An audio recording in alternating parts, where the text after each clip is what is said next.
Адамға түкірме.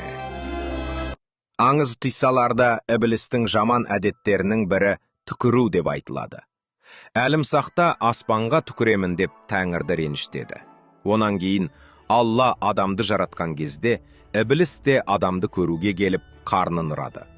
Сол кезде даңғыр ете қалған дыбыс шығады. Ібліс: ішің даңғырлақ екен, сірә, мақтаншақ боларсың, бүкіл өмірің осы қарныңды тойдырумен өтер, деп қарынға түкіріп жібереді. Іблістің түкірігі адамның кіндік тұсына түседі. Тәңірі Жебірейілге: іблістің түкірігін алып таста деп бұйырады. Жебірейіл түкірік түскен жерді ойып алып тастайды.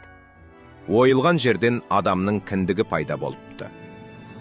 Іблістің бойында қызғаныш оянып, адамға кектенеді. Адамға тиісейін десе, Тәңірден қорқады. Бір күні адамға қарап тұрып: Тәңірі сені несіне жаратқан? Түрің құрсын, деп бетіне түкіріп жібереді. Сол сәтте ит адамды қорғап, ібліске тап береді. Ібліс итке ашуланып, қаһарын төгеді. Іблістің қаһарынан ит тоңып өледі. Хақ тағала иттің ерлігіне риза болып, оны қайта тірілтіп, денесін жүні қалың пермен қаптайды.